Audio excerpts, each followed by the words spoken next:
हमीरपुर में बेतवा नदी पर बन रहा एक पुल अचानक गिर जाता है और 6 मजदूरों की मौत हो जाती है। हादसे के बाद कहा जाता है कि यह एक दुर्घटना थी। मुख्यमंत्री योगी आदित्यनाथ ने मृतकों के परिजनों के लिए 5-5 लाख रुपए और घायलों के लिए 50-50 हजार रुपए की सहायता राशि की घोषणा भी कर दी।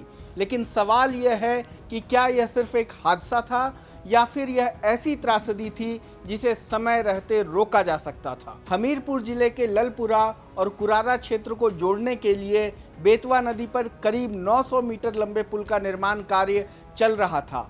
भीषण गर्मी और लगातार पड़ रही लू को देखते हुए मजदूरों से रात के समय काम कराया जा रहा था।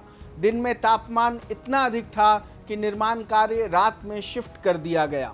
गुरुवार देर रात भी मजदूर काम में जुटे हुए थे, लेकिन रात करीब 3 बजे तेज आंधी, बारिश और खराब मौसम के बीच निर्माणाधीन पुल का एक भारी स्लैब अचानक नीचे गिर गया। कुछ ही सेकंड में सब कुछ खत्म हो गया। 6 मजदूर मलबे में दब गए और उनकी मौत हो गई। कई अन्य मजदूर घायल हुए, जबकि कुछ मजदूर पुल के पिलर में फंस गए, जिन्हें बाद में बचा लिया गया। अब यहाँ से शुरू होते हैं वे सवाल जिनका जवाब सिर्फ मुआवजे की घोषणा से नहीं मिल सकता। सबसे बड़ा सवाल मौसम की चेतावनी को लेकर है। आप इस समय स्क्रीन पर जो देख रहे हैं वह मेरे मोबाइल पर आए सरकारी मौसम चेतावनी के संदेश हैं। कल शाम 8:28 पर, फिर रात 9:57 पर और फिर उसके बाद देर रात करीब 2 बजे भी ऐसे ही अलर्ट आए। इन संदेशों में साफ तौर पर बिजली चमकने, तेज आंधी, 50 से 70 किलोमीटर प्रति घंटे की रफ्तार से चलने वाली हवाओं और बारिश की संभावना की जानकारी दी गई थी। यानी मौसम खराब होने की आशंका कोई अचानक पैदा हुई स्थिति नहीं थी। खतरे के संकेत पहले से मौजूद थे। मौसम विभाग लोगों को लगातार आगाह कर रहा था। ऐसे में सवाल उठता है कि अगर आम नागरिकों तक सरकारी मौसम विभाग की चेतावनियां पहुंच रही थी, तो क्या इस पुल परियोजना की निगरानी कर रहे अधिकारी, इंजीनियर और निर्माण एजेंसी मौसम की इन चेतावनियों से अनजान थे? क्या मौसम विभाग द्वारा जारी अलर्ट की समीक्षा की गई थी? अगर की गई थी तो उसके बाद क्या निर्णय लिए गए? क्या काम रोकने पर विचार किया गया था? क्या किसी अधिकारी ने साइट पर मौजूद मजदूरों को सुरक्षित स्थान पर भेजने के निर्देश दिए थे? क्या किसी ने यह आकलन किया था कि 50 से 70 किलोमीटर प्रति घंटे की रफ्तार से चलने वाली हवा निर्माणाधीन ढांचे को कितना प्रभावित कर सकती है? और सबसे महत्वपूर्ण सवाल, क्या मौसम की चेतावनी मिलने के बाद भी काम उसी तरह जारी रखा गया? निर्माण कार्यों में सुरक्षा केवल हेलमेट और जैकेट तक सीमित नहीं होती।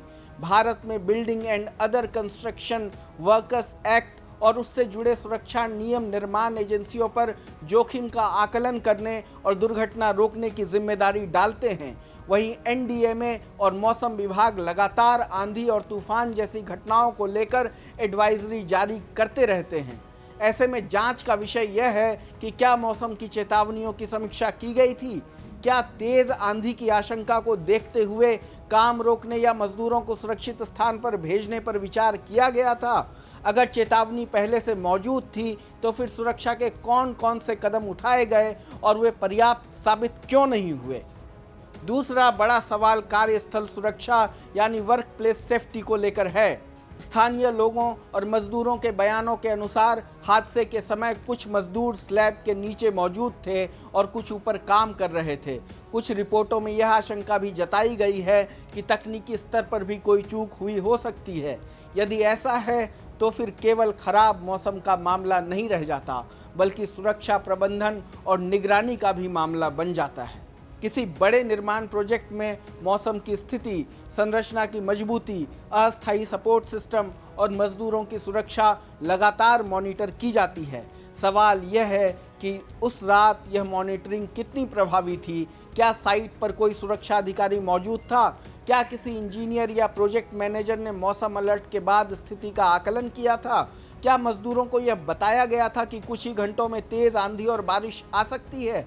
और एक सवाल यह भी है कि आखिर स्लैब गिरा क्यों? क्या केवल आंधी इसकी वजह थी या फिर निर्माण प्रक्रिया, अस्थायी सपोर्ट सिस्टम, तकनीकी खामी या सुरक्षा मानकों में किसी तरह की कमी भी जांच का विषय होनी चाहिए।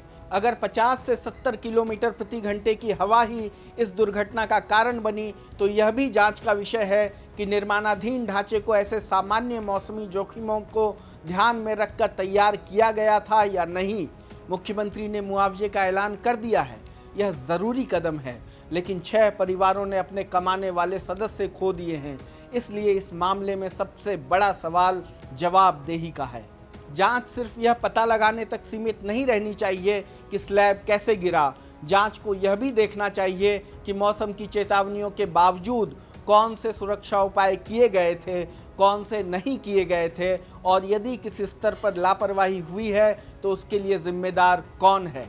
क्योंकि अगर मौसम विभाग की चेतावनी सही साबित हुई, अगर आंधी और बारिश का पूर्वानुमान पहले से मौजूद था, अगर तकनीक ने पहले ही खतरे का संकेत दे दिया था, तो फिर उस चेतावनी और 6 मजदूरों की मौत के बीच आखिर कौन सी कड़ी टूट गई, इस सवाल का जवाब भी हमें ढूंढना होगा। और यही वह सवाल है जिसका जवाब सिर्फ हमीरपुर ही नहीं बल्कि देश के हर निर्माण स्थल पर काम करने वाले लाखों मजदूरों को मिलना चाहिए। क्योंकि अगर खतरे की आशंका पहले से मौजूद थी तो फिर यह सवाल पूछना बिल्कुल ज़रूरी है कि हमीरपुर में 6 मजदूरों की मौत सिर्फ एक हादसा थी या फिर एक ऐसी लापरवाही जिसकी कीमत 6 परिवारों ने अपनी ज़िंदगी से चुकाई। इस रिपोर्ट में इतना ही। देश दुनिया की तमाम खबरों को देखने के लिए जुड़े रहें लोकमत हिंदी के साथ। धन्यवाद।